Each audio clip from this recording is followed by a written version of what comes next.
Oh, I didn't see you guys there. I just wanted to do a quick vlog. Well, actually, no, I'm gonna lie to you. It's gonna be a long vlog on the UTMB 2017 race recap, personal vlog recap. Also recording this as an audio podcast. First things first, most important, gotta plug this special beer.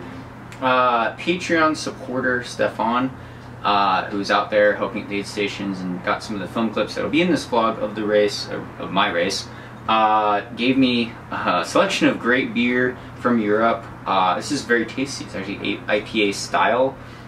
So thank you to Stefan, a very loyal Patreon supporter, great runner, new friend.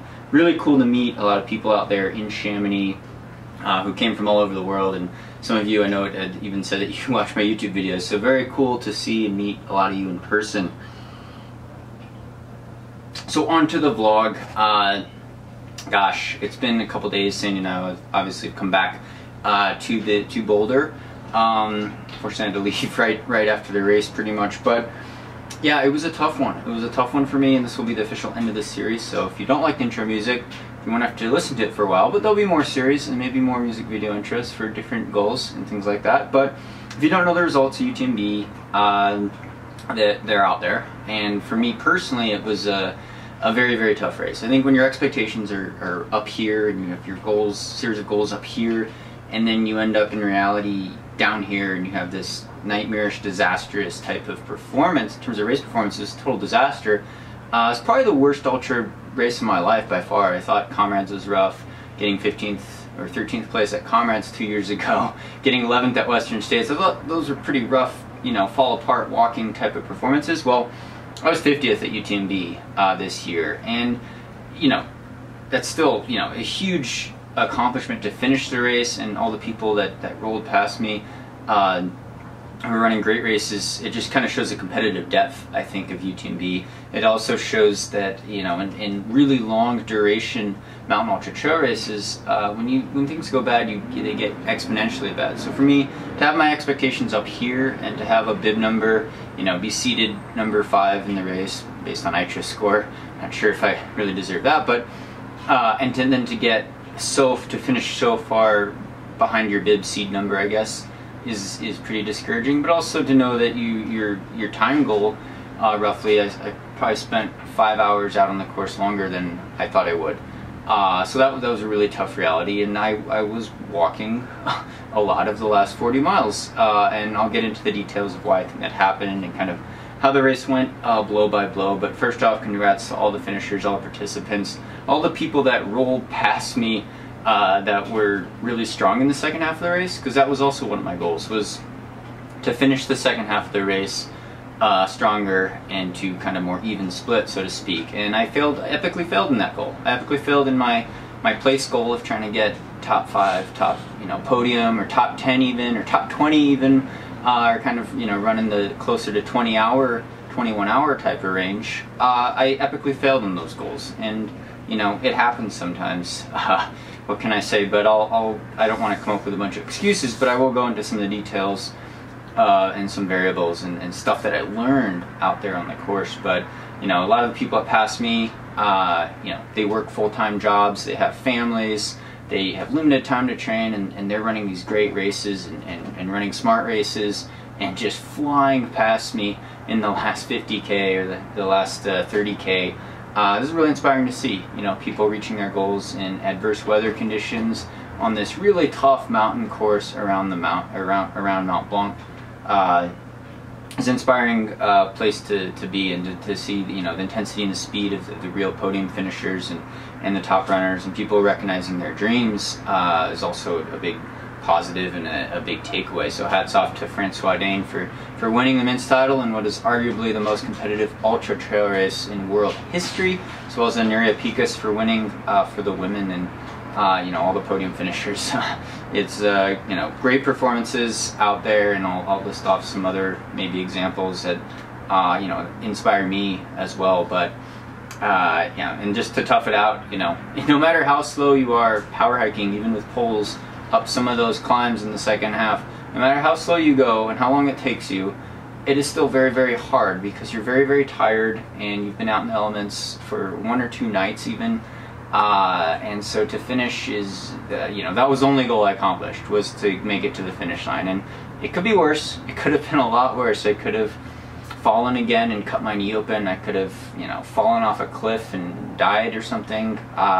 There are much worse things that could happen to your race that would derail it. But yeah, I'll run into it kind of blow by blow, kind of what went down and reasons for that. And you know, I'll attack this from the mental aspect, kind of mentally what goes through your mind. And you know, I was really confident going into the race. I'll also attack this in the terms of a physical aspect, the training going into the race, the execution of, well, how your body's falling apart during the race and the demands of the race, as well as a nutritional standpoint from, you know, fuel you're taking in during the race to general diet as well. And I guess we can start with diet, because the first thing I noticed was that I had lower GI distress. But, well, actually, no, I'll run through the race chronologically and go into it. But I think, you know, based on all those variables, you know, the number one thing that really determines your performance usually is your actual training, your actual physical training, how well your legs are able to handle the pounding of downhills, because you have a lot of vertical change, a lot of runnable downhills you need to be able to run during the race, and I probably didn't get enough of that in, as well as not being overtrained but not being undertrained at the same time. And you know, I would admit, and you know, this is me being self-biased and having my own, getting wrapped up in my own training. I probably should have listened to Sandy more. You guys all warned me, said listen to Sandy this time. Well, you know, Sandy didn't design my training plan. I designed my own training plan for UTMB this summer, and it was a little shoddy. It was a little shoddy. It obviously didn't work out very well for me, and I'm still learning at 100 milers. Should have listened to Sandy. Sandy's like, you know, should have done this, this, and this, and I kind of, you know, I don't listen well enough, and I don't listen to you guys. Some of you guys had commented, and you said, Sage, I don't think this is a good idea. You know, you're overtrained. I think the overtraining is tricky because it all depends on your relative thresholds and levels and intensity, relative intensity.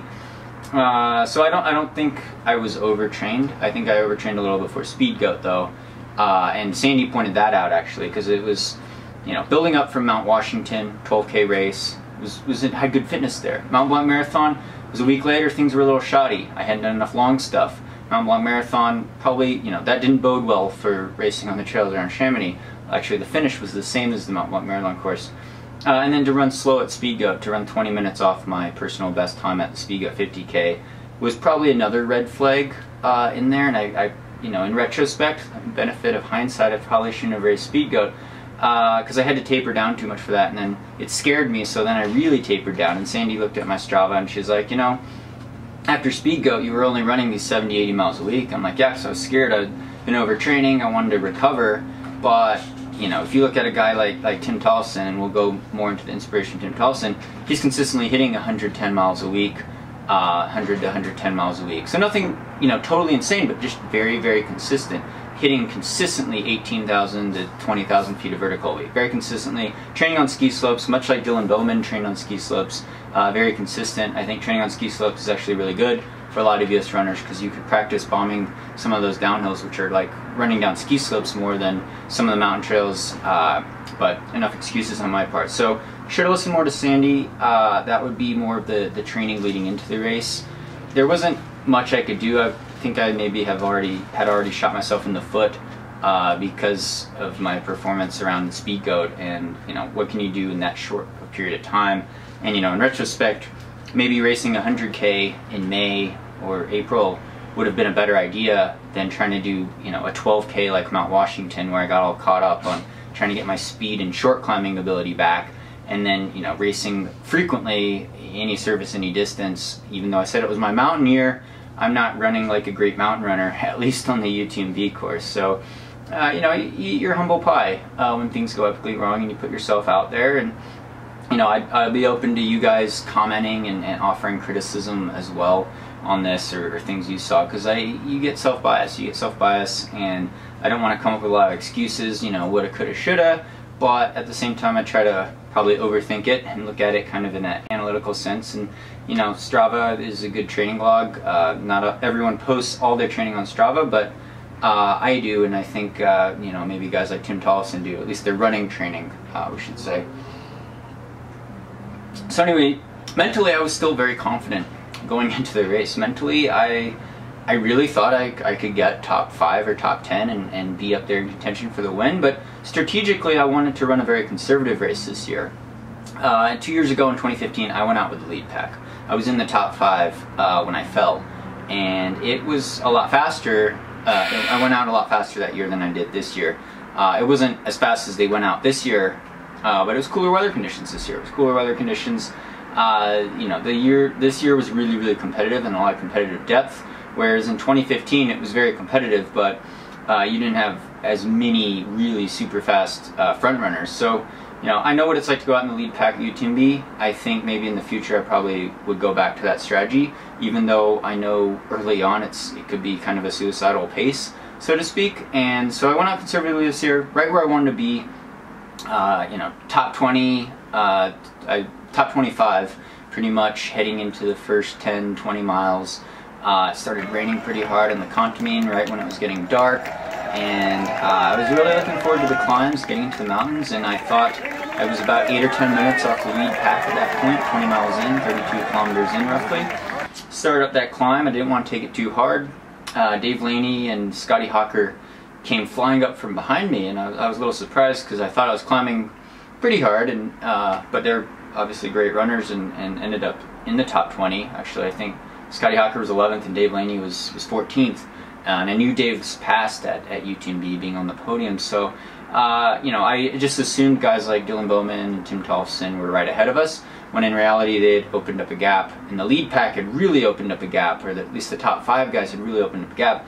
But you don't know this going into the night, and it's raining pretty hard, and I got my blue Hoka jacket on, which worked great. I didn't get cold, and it's, you know, it's a tough climb, but I was thinking, okay, well, I got to pick things up a bit, and you know, I was yo-yoing back and forth with these guys, hitting my splits more or less, coming into even, yeah, Col de Seine, the Italian border, was you know, feeling good. It was right. I passed the rock where I fell and hit that in 2015, and I was like, cursed the rock and said, not this year. I'm not going to fall and hurt myself. But yeah, I was going out slower. I was going out slower and more conservative, and it was right around that point, getting in my fuel, what I wanted at least, pretty consistently, and drinking consistently, getting stuff at aid stations. I was eating some stuff that I usually don't always eat, and part of it's because you run out of your own nutritional products sometimes between aid stations. You get, you know, Sandy's crew informant lecontamine, where you can only carry so much with you, so you do rely on what's at the aid stations. And I was grabbing this delicious, like, it was almost like a cake, like dessert bread, which I thought was really good at the time and really rich. And I was eating, you know, other products that probably had more fat in them than usual.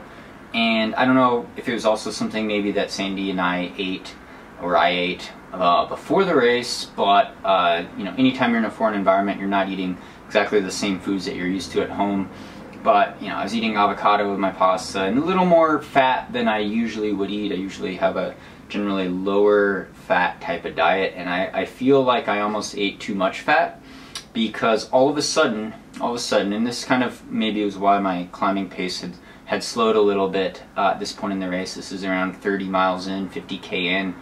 I had this gurgle in my stomach, and it didn't feel good. Didn't feel good. You know, 10-15 minutes later, that gurgle went down low in the stomach, lower GI distress, and it was all of a sudden, wow, I need to peel off the trail behind a large rock in the dark and you know, pop a squat. Like, this is bad. And you know, that surprised me, because usually that's not a problem in you know, that soon into a race, when I've had all day to go to the bathroom and clean myself out, so to speak. I thought I was not, you know, I didn't think I'd have to stop and go to the bathroom to that extent that early in the race, or I was hoping not having to stop at all. I'll spare you the gross details. It was messy. It was very, very messy, and it kind of alarmed me how much, well, how I probably got dehydrated from that, actually, we'll say, even though it was a relatively long bathroom stop, and a messy one. And so, you know, I shook it off, but it from then on, my stomach wasn't feeling real great, and my lower GI tract especially was not feeling real great, and so I kind of slowed my eating, and I Also ended up running out of my own nutritional product, and not knowing what to grab at the aid stations, I kind of I wanted to eat something different, so I actually grabbed some plain bread, which actually worked better, but you know, how many little slices of French bread can you grab from an aid station?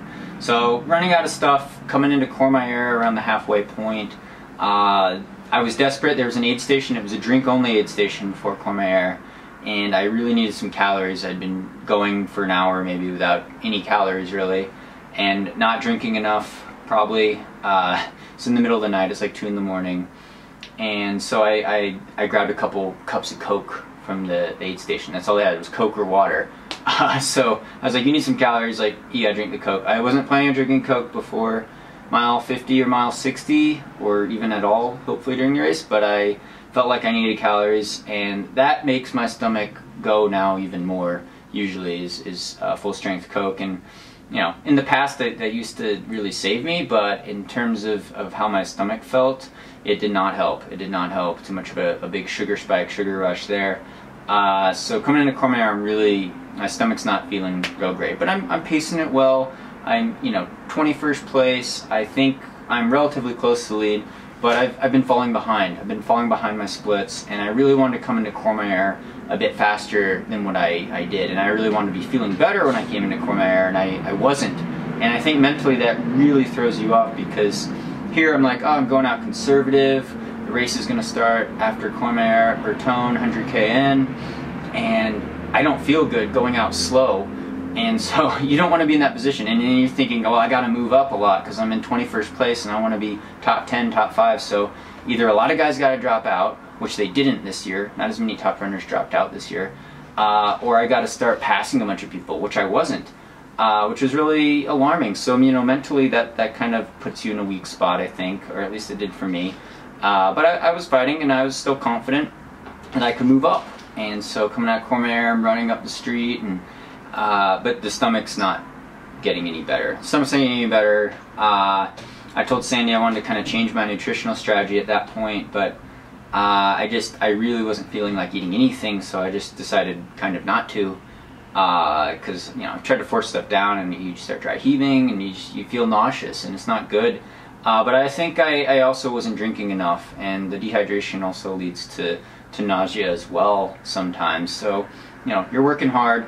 And I also was thinking, oh gosh, my legs don't feel real great, even though I've been going out relatively conservative, especially on the downhills. And in retrospect, I realize now that my legs didn't feel real great because I was more dehydrated and depleted in terms of my nutrition, rather than the actual physical pounding. But I think in the future, you know, part of it, the work output is determined by how well your legs are adapted to the pounding of smooth runnable downhills and steep downhills, as well as being able to power hike and coordinate with your poles on uphills. And I'm still not super coordinated with poles, so that's an energy efficiency thing as well that kind of spikes your breathing and heart rate. That probably wasn't doing me any favors at that point. So then I get up to Bertone, it starts getting cold, but the sun's about to come up. It's like, I don't know, 4 in the morning or so, and that's where I dropped out in 2015 with my knee injury. And I'm like, well, you know, this is where the race starts. I'm gonna blow past, but I'm not feeling real great, and I'm getting cold. And I put my jacket on, put all my layers on, get this nice headwind up the valley. You're up pretty high and exposed, heading off towards Switzerland, kind of, and the big climb up Col de Fray. I'm really bad at pronouncing these places, but anyway, at that point is when I really fall apart. I think not eating had caught up to me. Stomach just felt worse and worse and worse, and I'm stopping and going to the bathroom several times, which is just killing me in terms of time. You can't be stopping a lot, putting on your jacket, going to the bathroom in the bushes, messing around with all that kind of stuff, and then to be power hiking on stuff that you should be running is pretty devastating. And at this point, I'm really mentally at a low point, and guys are starting to come up from behind me and pass me, and I haven't passed anyone in front of me.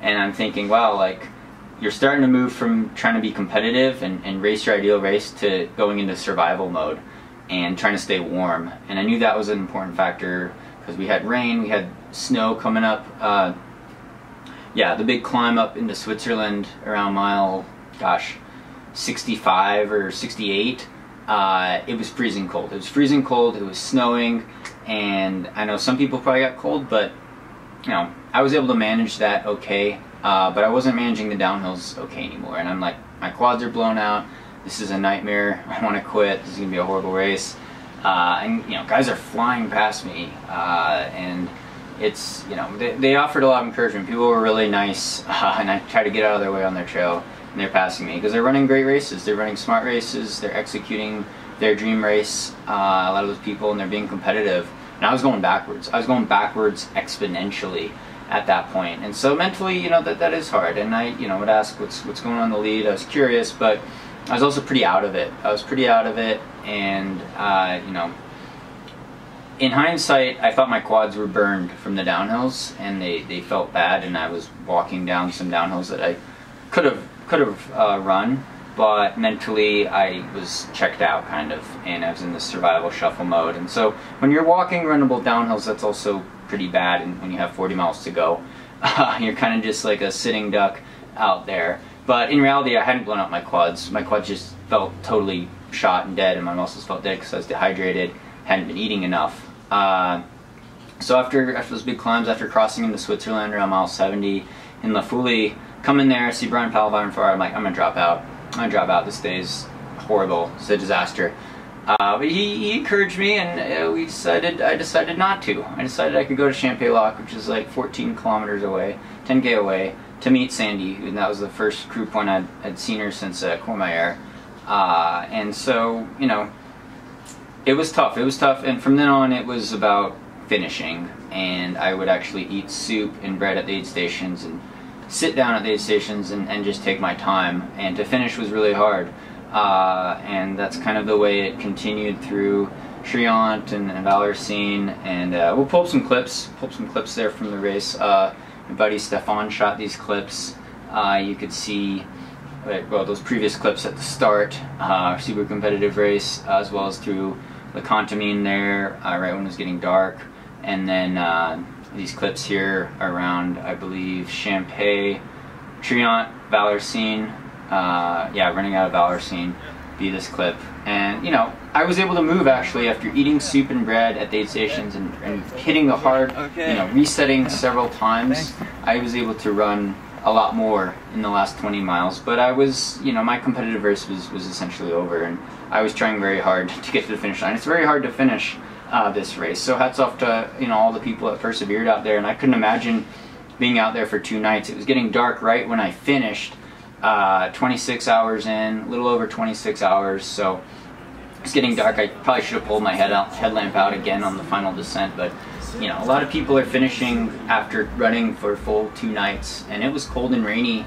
that second night as well, when they're up in the high country, and that is really admirable and really tough. And like I said, there were plenty of guys and gals that finish ahead of me that work full-time jobs, that, you know, don't have sponsors, that have families, that have to balance their training, and they're running these great races and finishing in the top 30 or top 20 or top 10 even. And so hats off to them. Hats off to them. Hats off to my Hoka teammate Tim Tollefson especially, who got 3rd for the 2nd year in a row. Tim ran a really smart race. I saw him early on. Probably should have tried to follow him, but obviously I couldn't handle it because I went out slower and still couldn't handle it. But anyway, Tim's an inspiration to me because when I look at UTMB, it's like, gosh, maybe I'm not cut out for this event. Maybe I'm not cut out for 100 milers, right? I come from a track and road background, relatively shorter distances. But you look at a guy like Tim Tollefson, and here's a guy that's around the same age as myself. He's actually, I think he's 32 years old. I'm 31. He has a very similar background to me, running in college, cross-country track, 5K PR around 14:30, marathon PR around 2:18 on the roads, 2-time U.S. Olympic trials qualifier. So I have a lot in common with Tim Tollefson. He's definitely a better downhill runner than I am. And so to see him podium and get 3rd at UTMB for a 2nd year in a row and be consistent and do it as a who works, you know, as a physical therapist and balances running, that's inspirational to me and says, well, it gives me hope. You know, maybe I can do really well at 100-mile races, because I know a lot of people will be like, oh, Sage, you're not cut out for this. Go back to shorter distance races. And I will. I like shorter distance races. I love the road marathon. I love short mountain races like Mount Washington and Pikes Peak, and doing uphill climbs. And you're still learning your strengths and weaknesses as a mountain ultra trail runner for years and years and years, and you know, forever, always learning. And you learn a lot from probably the worst races that you've had. But you know, it's all the benefit of hindsight and these tough experiences that really make it so I could try to apply stuff to the future. But I'll admit I've had horrible consistency at 100-mile races, and you know, I thought Western States last year was a really rough one. Well, it got worse. It got worse. Part of it's the duration of the race, and then to not, you know, have a consistent record at 100-mile distance is, you know, it's like, why keep repeating something that you fail at? That's like the definition of stupidity. Keep doing the same things over and over and fail. But I think, you know, Tim Thompson gives me hope, and I think you could definitely find areas of improvement. And you know, you screw up again, but so what? So what? It's hard to be too disappointed with the finish at UTMB, and to be able to run in a beautiful mountain area around Chamonix, and to complete the course even in poor weather conditions, even with the fog and the snow and the rain and the mud. You know, how could you be too discouraged if you're out there in this beautiful area with a bunch of people accomplishing their dreams and goals, and this, you know, dream of a race, a dream of an event, even though it was very painful. You know, it's not like I fell off a cliff and really hurt myself or died or something like that. So that's kind of my take. Let's see, I wrote down some notes here because I want to make sure I covered everything. So yeah, I mean, aside from the GI issues, I think my legs weren't trained ideally anyway. I wasn't gonna do well even if I didn't have stomach issues, I should put. And obviously I need to dial in my nutrition. People are gonna say, oh, you know, Sage, you gotta eat meat, or you gotta eat more protein and fat, or be fat adapted. I still don't buy that. I think I think carbs are still a great fuel source during the race. I don't think that's what gave me stomach issues. You know, truth be told, mentally, I think sometimes I used to have really bad anxiety and actual panic attacks when I was a little kid.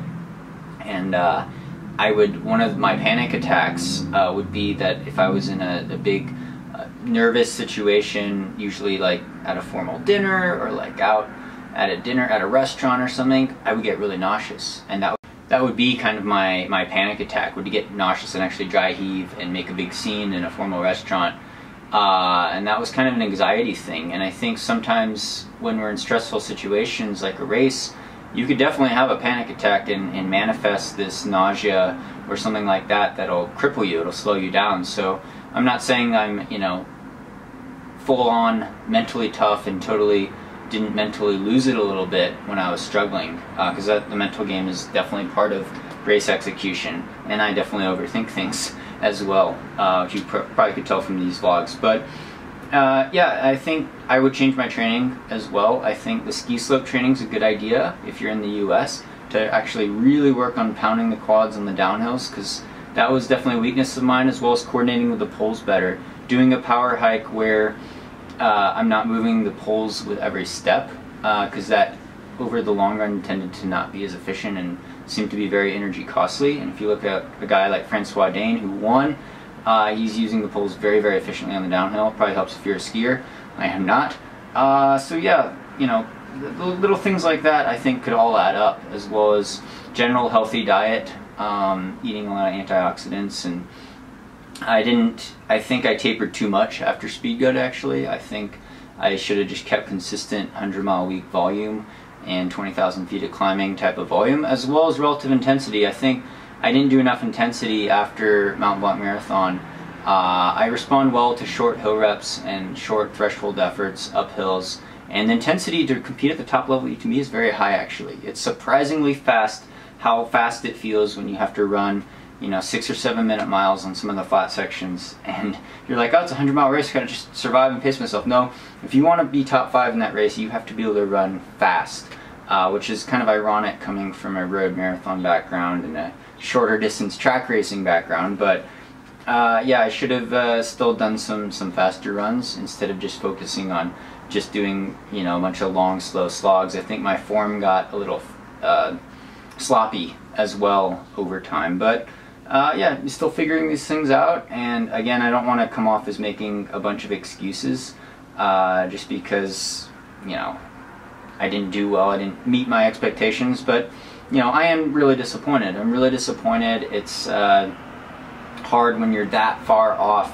when your goals and expectations are up here and you end up being down here. It is really discouraging. And, you know, I put myself out there and do these vlogs because I love making videos and I love hearing from you guys, and you guys are the best for your support and for all the comments I got on social media, and to meet some of you in person around the race and in Chamonix, and all the people doing the races. It's a really positive thing. I mean, like I said before, how can you complain? You're running this dream goal destination type of race in this beautiful environment, and people are achieving their goals, and they're running, they're out there doing something that's inspirational. And, you know, it's not like I fell and seriously hurt myself, so you know, I don't have much to complain about, even though it's a, you know, huge disappointment, and I wanted to drop out really bad, but, you know, I don't take DNFs lightly, and a lot of people even persevered with the, you know, rain and the cold weather conditions. The dropout rate, especially for the top runners,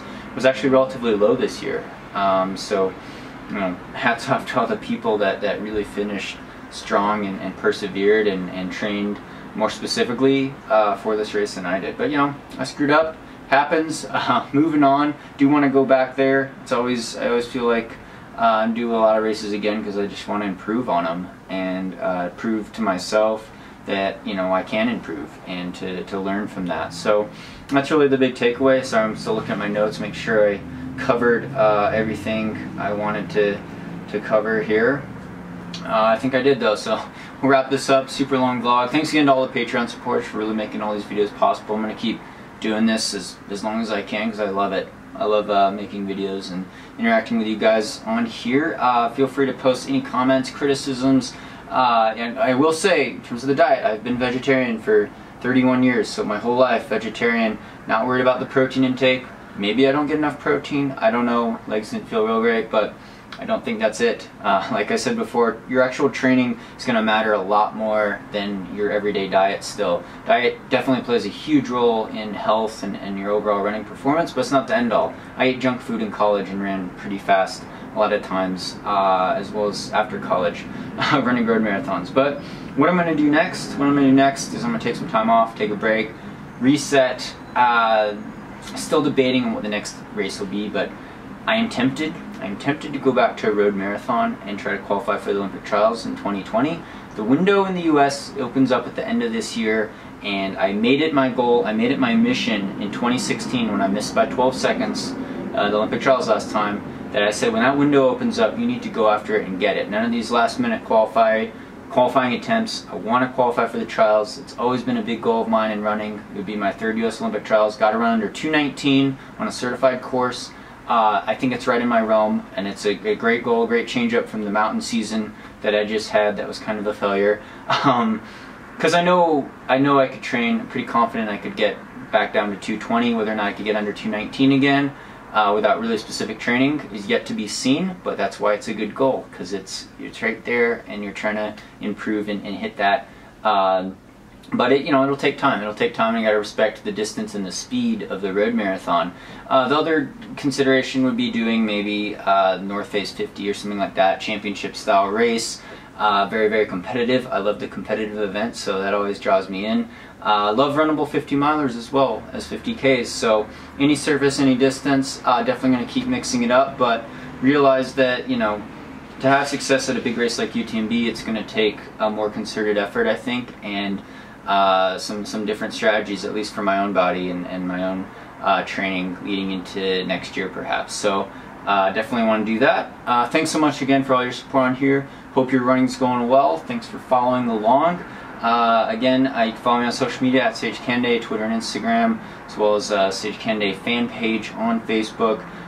Thanks again. Definitely really a dream come true to still be able to do this and to make videos and run and hope you're doing well. Thanks for all the support, and stay tuned for more via 2Max Productions.